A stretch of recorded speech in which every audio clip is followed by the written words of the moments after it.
नमस्कार दोस्तों, स्वागत है आपका आपके अपने YouTube channel RBSC online classes में। आज हम बात करेंगे आपके साइंस के जो चैप्टर चल रहा था फर्स्ट, उसके सेकंड पार्ट के बारे में। फर्स्ट पार्ट अपन कर चुके थे, तो फर्स्ट पार्ट अगर आपने नहीं देखा है तो प्लीज वो देख लें। इसके बाद आज जो शुरू करने जा रहे हैं वो सेकंड पार्ट। फर्स्ट पार्ट में हमने पढ़ा था कि जो कुपोषण है उसके बारे में और कुपोषण के जो कुप्रभाव थे, यानी किस किस कारण से कुपोषण होता है उसके बारे में। आज हम पढ़ेंगे मानव स्वास्थ्य के बारे में, यानी स्वास्थ्य क्या मतलब है स्वास्थ्य का, और किस तरह से स्वास्थ्य मतलब किन किन चीजों से मानव है वो स्वस्थ रह सकता है और किन से जो हो सकते रोगाणु मतलब युक्त हो सकता है, मतलब किससे बीमारी हो सकती है उसके बारे में।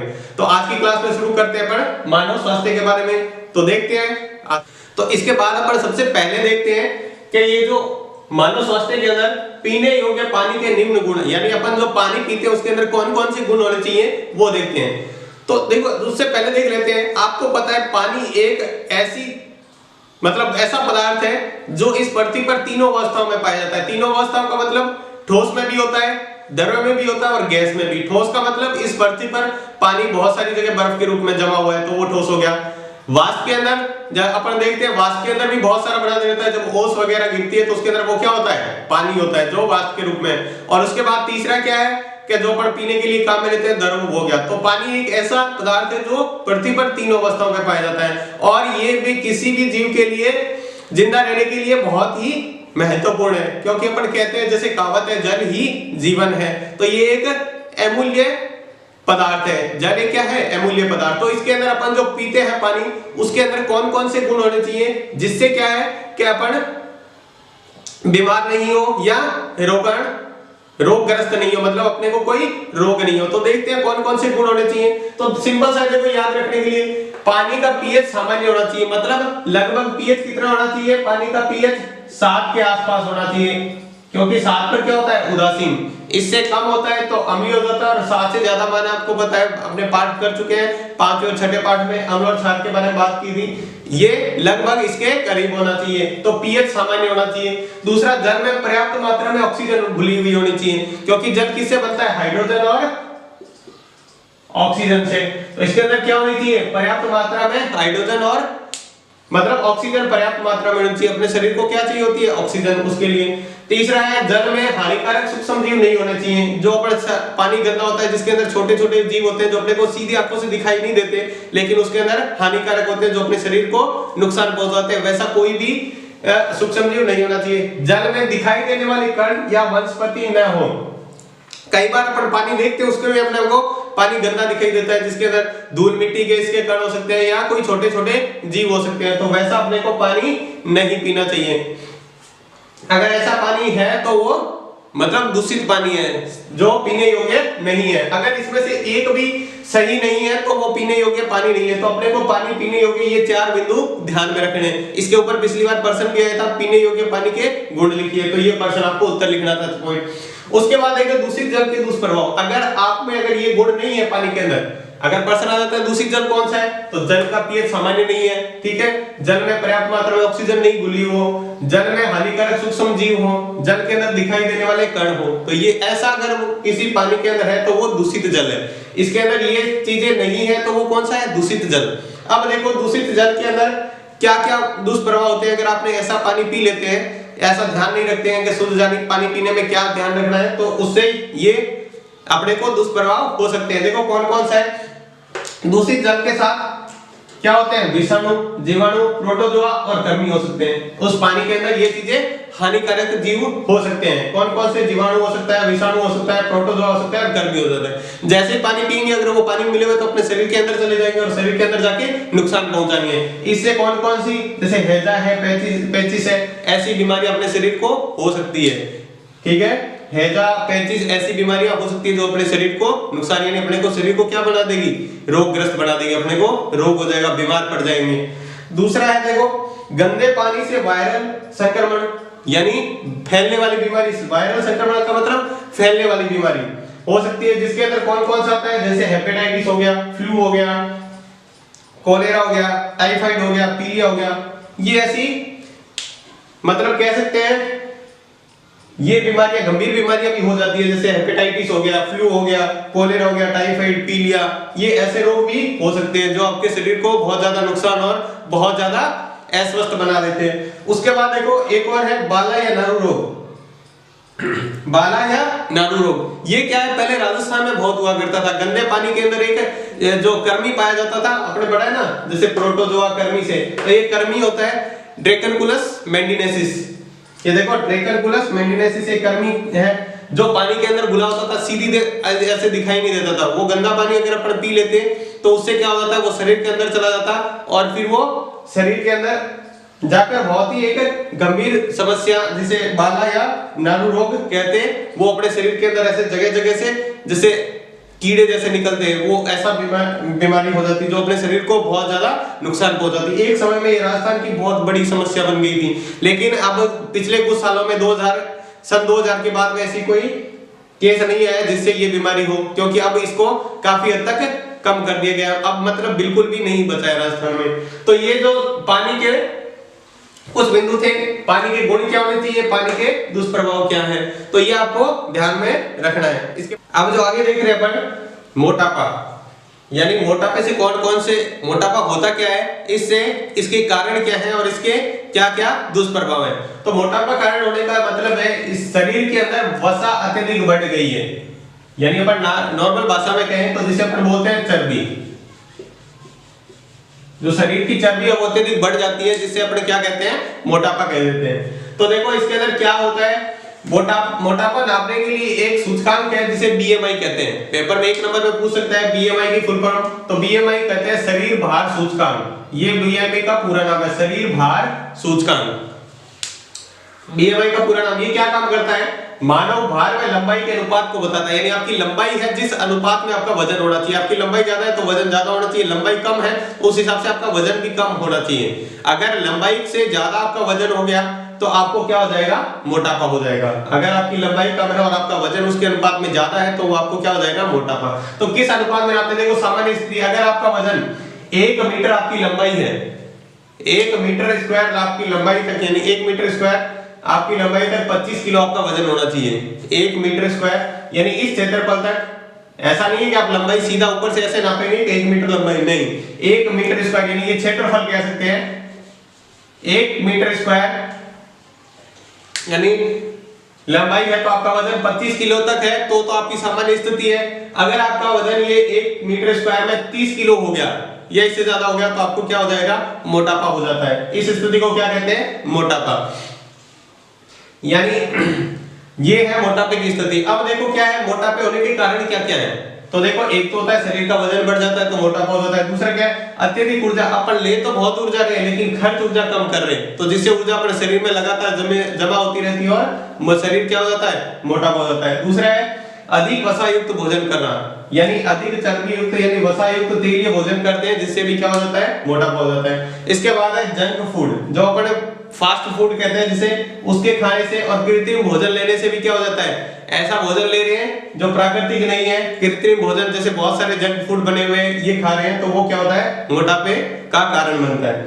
उसके बाद है कम व्यायाम, एक्सरसाइज मत नहीं करना। एक्सरसाइज जो नहीं करते हैं, लगातार शरीर में रेस्ट करते रहते हैं, दिन भर बैठे रहते हैं, ऐसा काम होता है, उनको क्या हो जाता है, मोटापा हो जाता है। अब देखो मोटापे से रोग कौन कौन से हो सकते हैं। एक तो मोटापा खुद ही रोग है और ये बहुत सारे और भी रोग बना देता है शरीर के अंदर, और बहुत सारे रोगों को कारण बन जाता है। देखो हृदय रोग, जिससे क्या हो जाता है, हृदय रोग हो जाते हैं, अपने हार्ट के अंदर हो जाते हैं। मधुमेह यानी शुगर हो सकता है, ऐसे मोटापे से क्या हो सकता है, मधुमेह का मतलब होता है शुगर। निद्राकालीन स्वास्थ्य समस्या, जब आपको रात को सोते हैं तो जैसे कई लोग खर्राटे लेते हैं, ठीक है, तो वो समस्या हो सकती है, या रात में सांस लेने में दिक्कत होती है, नींद लेते हैं तब सांस लेने में दिक्कत हो सकती है, ये हो गया। कई प्रकार के कैंसर भी हो सकते हैं इससे, बहुत सारे कैंसर भी इसका कारण बनता है मोटापे का। और अस्थि संध्यार्थी, अस्थि संध्यार्थी का मतलब जो जॉइंट होते हैं अपने शरीर के अंदर, ठीक है, यानी कह सकते हैं हड्डियों के जोड़ में दर्द होना, लगातार हड्डियां क्या होती है, दर्द होती रहती है, हड्डियों में जो जोड़ है। अस्थि संध्यार्थी का मतलब जहां हड्डियों का जॉइंट है, जैसे अपना ये हड्डियों का जॉइंट है यहाँ से, तो यहाँ क्या होगा, सभी जो जॉइंट है ऐसे शरीर में बहुत सारे जॉइंट्स में क्या होता रहता है, दर्द होने लग जाता है, लगातार दर्द होता रहता है। तो ये था मोटापे का, क्या होता है मोटापा, उसका कारण और उसके रोग कौन कौन से होते हैं। तो अब इसके बाद देखते हैं रक्तचाप, जिसको अपन आम भाषा में बोलते हैं बीपी यानी ब्लड प्रेशर, यानी अपने जो नसों के अंदर, अपने शरीर के अंदर जो रक्त वाली नसें हैं उसके अंदर जो रक्त बहता है उसका दबाव कितना होता है, वो कितनी उसकी नस की दबाव डालता है उसकी नसों पर, उसे क्या कहते हैं, रक्तचाप। परिभाषा क्या है देखो, रक्त वाहिनियों में बहते हुए रक्त द्वारा वाहिनियों की दीवारों पर डाले गए दबाव को क्या कहते हैं, रक्तचाप कहते हैं। जैसे मान लो कोई भी, ये मान लो एक नस है जिसके अंदर से ब्लड बह रहा है, तो ये बहता हुआ ब्लड क्या करता है, इसकी सारी नसों पर क्या डालता है, प्रेशर डालता है, जिससे ये इसकी क्या हो जाती है, फैल जाती है, जिससे ये फैलने लगती है। तो ये जो दबाव डालता है ऊपर और नीचे, ये इधर की तरफ और ये ऊपर की तरफ, ये जो दबाव डालते हैं इसे बोलते हैं रक्तचाप, यानी बीपी, ब्लड प्रेशर। ठीक है, सामान्य व्यक्ति का रक्तचाप कितना होता है, 120 से 80 mm तक, यानी अधिकतम कितना होता है 120 और न्यूनतम 80। सिस्टोलिक क्या होता है, सिस्टोलिक मतलब होता है ये बाहर की तरफ, जैसे देखो मान लो आपको बताते हैं, इस तरह से एक बना हुआ गुब्बारा है,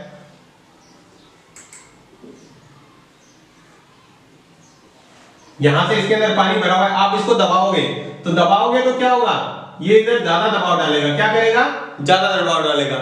ठीक है, तो ये ज्यादा दबाव डालता है तो बाहर की तरफ फैलती है, तो दबाव क्या हो जाता है, बढ़ जाता है। जब ये क्या करता है, अधिकतम दबाव डालता है, ये फैलता है, तो उसका मान कितना होता है, 90 से 120 तक हो सकता है। दूसरे में देखो, जब ये फैल के वापस देखो, अब मैंने इसको जैसे ही मैं इसको पिचकाऊंगा तो ये क्या करेगा, इसके ऊपर दीवारों के ऊपर ज्यादा दबाव डालेगा। ठीक है, फिर पिचकने के बाद धीरे धीरे वापस फैलेगा, तो ये दबाव क्या हो जाएगा, कम हो जाएगा। फिर क्या हो जाएगा, एक बार तो ये फैल जाएगी, दूसरी बार क्या हो जाएगी, दबाव कम हो जाएगा, जिसकी वजह से इसकी लंबाई क्या हो जाएगी, कम हो जाएगी। तो यानी दबाव जब कम हो जाता है, यानी ये क्या होता है, संकुचन। संकुचन का मतलब होता है इसको दबाने से, जो अपना हृदय होता है, ये क्या है, मान लो अपना हृदय, जो हृदय होता है अपना संकुचित होता है, हृदय धड़कता है तो एक बार ऐसे दबता है, फिर वापस फैलता है, दबता है फैलता है, तो ये दबने से क्या होता है, वो संकुचित होता है हृदय। हृदय जैसे संकुचित होता है तो चारों नसों में फटाफट, यानी फुल दबाव के साथ, जितना दबाव होता है उसके साथ रक्त पूरे शरीर के अंदर पहुंचता है नसों के द्वारा, ये धमनियां उसके द्वारा। और जैसे ही बाद में क्या हो जाता है, स्खलित हो जाता है। स्खलित का मतलब क्या है, यानी ये पहले संकुचित हो गया, अब ये स्खलित हो गया। स्खलन में क्या होता है, ये वापस फैलता है, तो रक्त का क्या होता है, दबाव थोड़ा कम हो जाता है। क्या हो जाता है, अब बोतल को मान लो जैसे ये कुछ ऐसा बना हुआ था प्लास्टिक का, जिसको आपने दबा दिया, फिर वापस छोड़ोगे तो ये रक्त का दबाव क्या हो जाएगा, कम हो जाएगा। तो कम होने को क्या कहते हैं, डायसिस्टोलिक, और ये होता है सिस्टोलिक। ठीक है, इसका मान 60 से 80 तक होता है। अब देखो रक्तचाप मापने वाले यंत्र को क्या कहते हैं, रक्तचाप मापिया स्फेग्नोगाइनोमीटर, स्फेग्नोमैनोमीटर कहते हैं, स्फेग्नोमैनोमीटर या रक्तचाप मापी। ये पिछली बार पेपर के अंदर पूछा गया था 1 नंबर के अंदर, कि रक्तचाप मापने वाले यंत्र को क्या कहते हैं। उसके बाद देखो निम्न रक्तचाप और उच्च रक्तचाप। निम्न रक्तचाप का मतलब क्या होता है, धमनियों की दबाव का कम होना। ये जितना दबाव डालना चाहिए था धमनियों पर उतना नहीं डालता, जिससे क्या होता है, शरीर के अंदर जितनी मात्रा में अपने क्या है, रक्त क्या करता है अपने शरीर में ऑक्सीजन पहुंचाने का कार्य करता है, तो शरीर हृदय तक, ठीक है, जैसे हृदय, मस्तिष्क, इन तक क्या होता है, पूरी ऑक्सीजन नहीं पहुंच पाती, जिससे अपने क्या हो जाते हैं, बीमार होने लगते हैं। अपने क्या होता है, शरीर अच्छी तरह से स्वस्थ नहीं होता, काम नहीं करता। तो ये क्या होता है, दबाव कम होने से, यानी ये मान घट जाता है 90 से 120 के बीच में, और ये भी कम हो जाता है। ठीक है, ये 90 से भी कम हो जाता है और ये 60 से भी कम हो जाता है, तो उसे क्या कहते हैं, निम्न रक्तचाप कहते हैं। उसको क्या कहते हैं, निम्न, यानी धमनियों के दबाव का कम हो जाना। ये दबाव था जितना अधिकतम ऐसे फैलना चाहिए था उतना नहीं लग रहा, तो उससे क्या हो जाता है, हृदय, उसको कहते हैं निम्न रक्तचाप। इससे अनेक प्रकार की बीमारियां हो सकती है, अनेक प्रकार के नुकसान हो सकते हैं। अब देखो उच्च रक्तचाप। उच्च रक्तचाप मतलब क्या होता है, धमनियों के दबाव का अधिक हो जाना, बहुत तेज बढ़ जाता है दबाव, कभी कभी बहुत तेज, जितना चाहिए था उससे भी ज्यादा बढ़ने लग जाता है, तो उसे क्या कहते हैं, उच्च रक्तचाप कहते हैं। ठीक है, जिससे मान 120 से भी बढ़ जाता है और ये 80 से भी बढ़ जाता है, 140 150 तक पहुंच जाता है और ये 100 तक पहुंच जाता है। निम्न वाला कितना, ये मतलब अधिकतम इतना हो, न्यूनतम स्थिति होती है तब इतना हो, तो ये 80 से बढ़कर 90 100 तक पहुंच जाता है और ये 140 तक लगभग पहुंच जाता है, तो उसे क्या कहते हैं, उच्च रक्तचाप कहते हैं। ये बहुत सारी बीमारियों का कारण बन सकता है इससे। ठीक है, तो ये हो गया उच्च रक्तचाप और निम्न रक्तचाप। अब देखो रक्तचाप कैसे होता है, ये कारण क्या है इसका, निम्न का और उसका, अनेक प्रकार के नशे करना, ठीक है, जो ऐसे नशीली चीजों का सेवन करना, बहुत सारे खान पान का ध्यान नहीं रखना, तो ऐसे कारणों से क्या हो जाता है, ये रक्तचाप अधिक या निम्न हो सकता है, जिससे अनेक प्रकार के नुकसान हो सकते हैं अपने शरीर के अंदर, बहुत सारी बीमारियां हो सकती है। तो ये इसके रक्तचाप के क्या होता है, रक्तचाप उसको नापने वाला यंत्र, और निम्न और रक्तचाप ये हो गया रक्तचाप के बारे में। इसके बाद अपन आगे देखते हैं नशीले पदार्थ, यानी नशीले पदार्थ कौन कौन से होते हैं। आनंद का भ्रम उत्पन्न करने के लिए लोग कई प्रकार के नशीले पदार्थों का उपयोग करते हैं। जैसे वो सोचते हैं कि अपने आप को, शरीर को आनंद का भ्रम, मतलब जैसे आनंद महसूस करने के लिए क्या करते हैं, कई प्रकार के नशीले पदार्थों का सेवन करते रहते हैं। फिर धीरे धीरे वो उनकी क्या बन जाती है, आदत बन जाती है, और वो अधिक नशीले पदार्थों का सेवन करने लगते हैं, जिससे हमारा शरीर कई प्रकार की बीमारियों से ग्रस्त हो जाता है। जैसे अपन देखते हैं गुटखा। गुटखा क्या है, एक जैसे सुपारी के टुकड़े, कत्था, चूना, धातुओं के वर्ग और संश्लेषित खुशबू का मिश्रण होता है गुटखा, जो अपन देखते हैं मार्केट में पाउच बिकते हैं बहुत सारे आजकल, बहुत ही प्रचलित है ये। छोटे छोटे बच्चे से इसका इस्तेमाल करके बड़े बुजुर्ग तक से इसका इस्तेमाल करने लगे हैं। ये क्या है, बहुत ही नुकसानदायक पदार्थ है। ये क्या होता है, देखो सुपारी के टुकड़े होते हैं इसके अंदर, कत्था होता है, चूना होता है, धातुओं के वर्ग, मतलब धातु का ऊपर जैसे अपन मिठाइयों के ऊपर लगाते हैं वैसे ही एक खराब धातु का वर्ग लगा दिया जाता है। संश्लेषित खुशबू, मतलब उसके अंदर खराब खुशबू डाल दी जाती है, और ये मिश्रण से गुटखा तैयार किया जाता है। ये गुटखा तैयार ऐसे होता है। फिर देखो इसके सेवन से क्या होता है, जबड़े की मांसपेशियां क्या हो जाती है, कठोर हो जाती है। ये जो जबड़ा होता है यहाँ से, ये जबड़ा होता है यहाँ से अपन लगातार उसको चबाते रहते हैं धीरे धीरे, तो उससे क्या हो जाती है, जबड़े की मांसपेशियां कठोर हो जाती है, और फिर क्या होता है, मुंह पूरा नहीं खुलता है। मुंह ठीक से पूरा आप खोलना चाहेंगे तो नहीं खुलेगा, थोड़ा सा ही खुल पाएगा। ठीक है, इस रोग को क्या कहते हैं, ये ऐसा रोग है जिसे कहते हैं सबम्यूकस फाइब्रोसिस रोग। सबम्यूकस फाइब्रोसिस रोग हो जाता है, यानी आपसे प्रश्न पूछा जाता है सबम्यूकस फाइब्रोसिस रोग क्या होता है, तो सबम्यूकस फाइब्रोसिस रोग गुटखे के कारण होता है, जिससे अपने शरीर का जबड़ा क्या होता है, मांसपेशियां कठोर हो जाती है और जबड़ा पूरा ठीक से खुलता नहीं है। तो ये होता है सबम्यूकस फाइब्रोसिस रोग। किसके कारण होता है, गुटखे और चबाने से।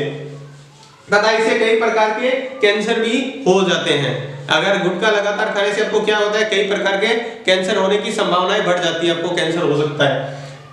उसके बाद देखो तंबाकू। तंबाकू क्या होता है, एक निकोटिना टोबैकम, पादप का नाम है निकोटिना टोबैकम। कौन से कुल का है, सोल्वेनेसी।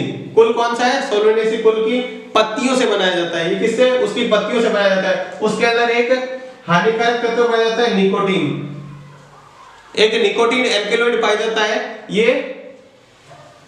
देखो कौन से, निकोटिना टोबैकम पादप का नाम हो गया। कुल कौन सा है, सोल्वेनेसी कुल का है। इसकी पत्तियों से तैयार किया जाता है। इसके अंदर एक हानिकारक पदार्थ निकोटीन पाया जाता है। निकोटीन या कौन सा एल्केलॉइड पाया जाता है, निकोटीन एल्केलॉइड पाया जाता है।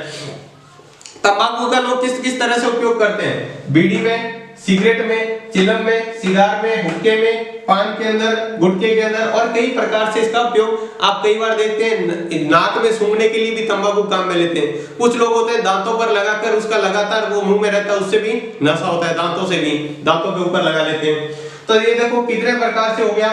ये देखो सिगरेट, बीड़ी के अंदर आप देखते हैं उसके अंदर क्या डाला होता है, तंबाकू डाल देते हैं। सिगरेट के अंदर ऐसे बहुत सारी चीजों के अंदर तंबाकू डालकर यूज करते हैं। ये बहुत ही हानिकारक है।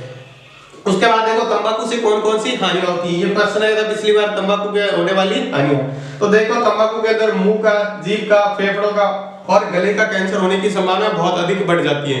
ये इस प्रकार के कैंसर हो सकते हैं, मुंह का कैंसर हो सकता है, जीभ का, फेफड़ों का और गले का कैंसर होने की संभावना बढ़ जाती है। इससे रक्तदाब व हृदय स्पंदन की दर बढ़ जाती है। देखो बीपी बढ़ जाता है, लगातार रक्त क्या होता है, जिससे क्या हो जाती है, वो तंबाकू वगैरह सेवन करने से अपने नसों की जो मोटाई होती है, पीछे वाली बाहर जो मोटाई होती है, उसकी परत होती है, वो मोटी हो जाती है, जिससे क्या होता है, रक्तदाब अधिक हो जाता है और हृदय स्पंदन यानी जल्दी से हृदय स्पंदित करता है। हृदय स्पंदन का मतलब कम ज्यादा जो हृदय धड़कता है, उस धड़कन को क्या हो जाता है, बढ़ जाती है धड़कन, जिससे बीपी बढ़ जाता है।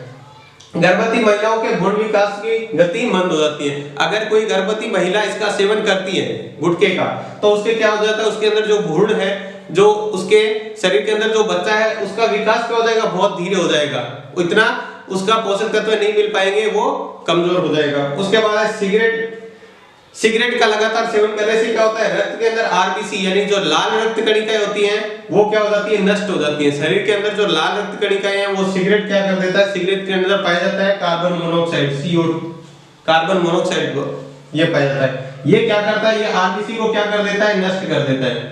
आरबीसी को नष्ट कर दिया तो अपने शरीर के अंदर जो काम करता है, CO2 जो अपन भोजन करने के बाद में अपना ऊर्जा का उपयोग करने के बाद में कार्बन डाइऑक्साइड अपने शरीर के अंदर से निकलती है, जो रक्त के साथ वापस अपने हड्डी तक आती है और फिर अपने सांस के साथ उसको बाहर छोड़ देते हैं। तो ये क्या करता है, वापस इसको कार्बन डाइऑक्साइड शरीर में बाहर लाने का काम जो नसें हैं वो ढंग से नहीं कर पाती, अपना रक्त वो काम नहीं कर पाएगा। ये आरबीसी क्या करता है, कार्बन डाइऑक्साइड को अपने शरीर से वापस फेफड़ों तक लाता है और वहां से अपने शरीर के अंदर से बाहर चली जाती है, फेफड़ों से वो बाहर कार्बन डाइऑक्साइड, वो काम अपना क्या हो जाता है, बहुत कम हो जाता है। अगर आरबीसी कम हो गया, लाल रक्त कणिकाएं कम हो गई, तो ये क्या काम हो जाएगा, काम कम हो जाएगा, जिससे अपने शरीर को बहुत ही गंभीर तरह की बीमारियां और कई तरह के नुकसान हो सकते हैं। तो ये था अपने गुटखे के बारे में और तंबाकू के बारे में, क्या होते हैं और इसके सेवन से क्या क्या हानियां हैं।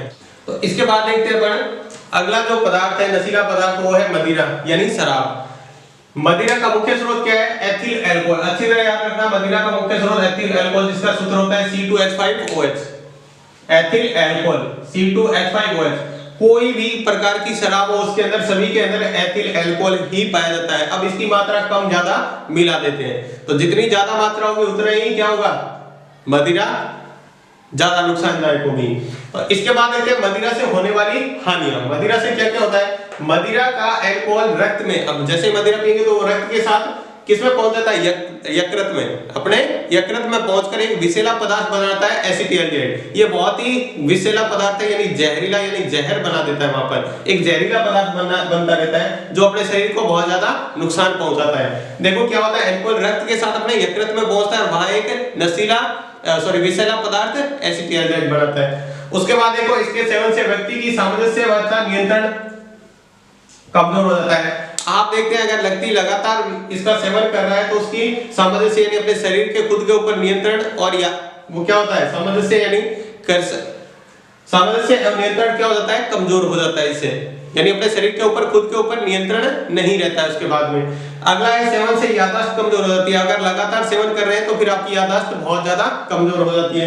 उसके बाद इसके प्रभाव से वसीय यकृत रोग होते हैं, यानी इसके प्रभाव से बहुत सारे रोग भी हो जाते हैं, अपने यकृत से संबंधित, वसीय यकृत से संबंधित कई प्रकार के रोग हो जाते हैं। इससे व्यक्ति की आर्थिक स्थिति कमजोर हो जाती है। पर्ची क्या हो जाता है, आर्थिक स्थिति मतलब पैसे की लगातार कमी होती रहती है, गरीबी बढ़ जाती है उसकी, और सामाजिक प्रतिष्ठान को ठेस पहुंचती है। सामाजिक प्रतिष्ठान मतलब समाज में उसकी इज्जत नहीं रहती, उसकी इज्जत कम हो जाती है।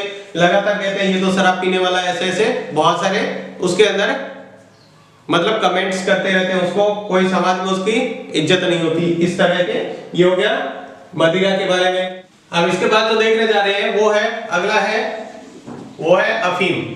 अफीम क्या होता है, पेपेवर सोमनिफेरम के कच्चे फल से प्राप्त दूध को सुखाने से बनता है। देखो किससे बनता है, पेपेवर सोमनिफेरम, इसका नाम भी अफीम का रासायनिक नाम पेपेवर सोमनिफेरम से मिलता है। ये इसके कच्चे फल होते हैं, उसको दूध निकलता है, उससे क्या होता है, सुखाकर बनाया जाता है। तो इसके प्रमुख देखो एल्कलॉइड कौन कौन से पाए जाते हैं इसके अंदर, मॉर्फिन, कोडीन, निकोटीन, सोमनिफेरम, पेपेवरिन, ये इसके प्रमुख एल्कलॉइड है। तो पर्सन आपसे ये पूछ सकता है अफीम में पाए जाने वाले प्रमुख एल्कलॉइड कौन कौन से हैं, तो यहाँ याद रखना है मॉर्फिन, कोडीन, निकोटीन, सोमनिफेरिन, पेपेवरिन, ये इसके प्रमुख एल्कलॉइड है। अब देखो इससे क्या होता है, क्या ग्रामीण क्षेत्रों में क्या है कि खुशी और गम के अवसर पर क्या है, इसकी मनुवार की जाती है। ग्रामीण क्षेत्रों में आजकल मतलब पहले लंबे टाइम से क्या चल रहा है कि जब कोई खुशी का माहौल हो या कोई गम की स्थिति हो तो वहां क्या किया जाता है, इसका मनुवार किया जाता है, यानी लोगों को खुशी में या गम में इसको सभी को पिलाया जाता है। उसके बाद क्या है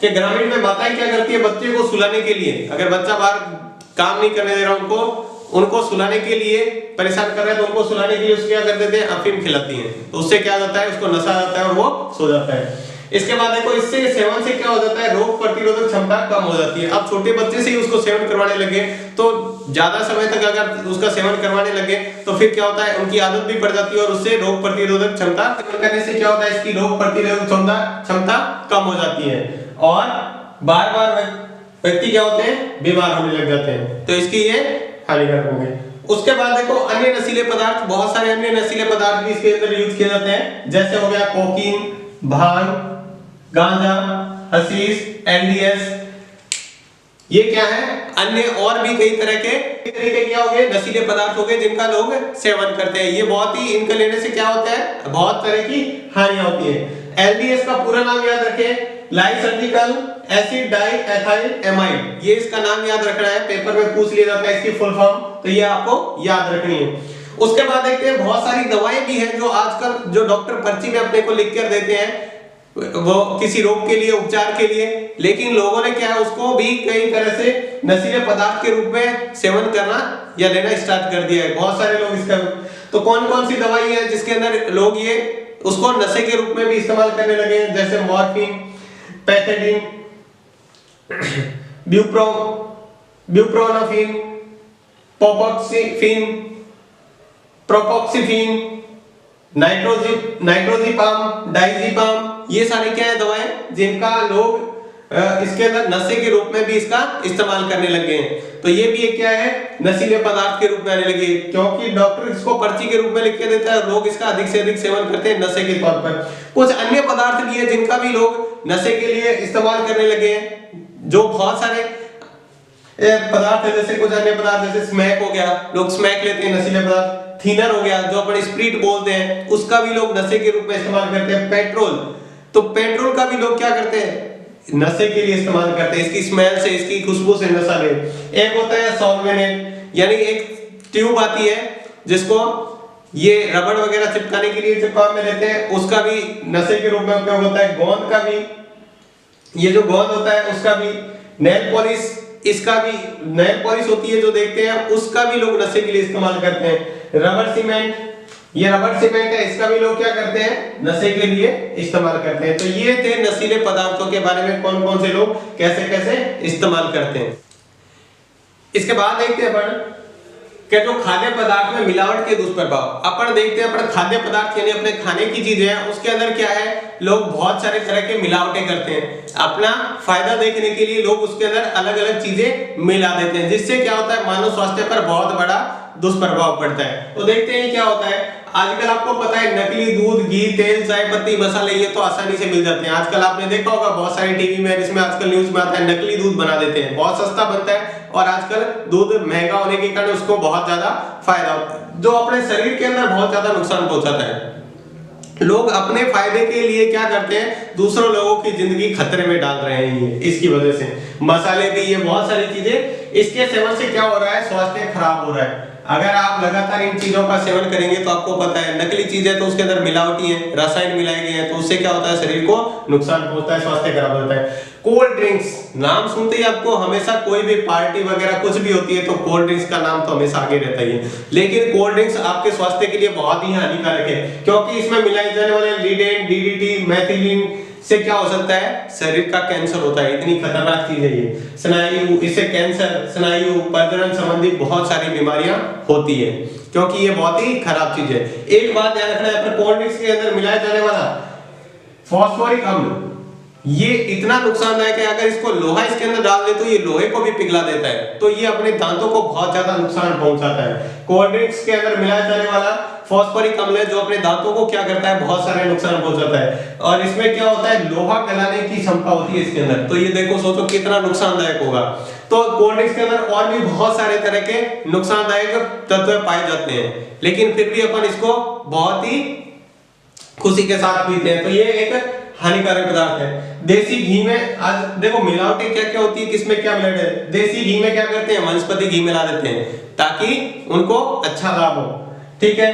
मिर्ची के पाउडर में ईंट का चूरा, ईंट भी लाल कलर की होती है और मिर्ची भी लाल कलर की होती है, वजन बढ़ाने के लिए उसमें क्या कर देते हैं ईंट का चूरा मिला देते हैं, और फिर अपन उसको सब्जी बनाकर खाते हैं तो अपने क्या होते हैं बीमार पड़ जाते हैं, नुकसान होता है।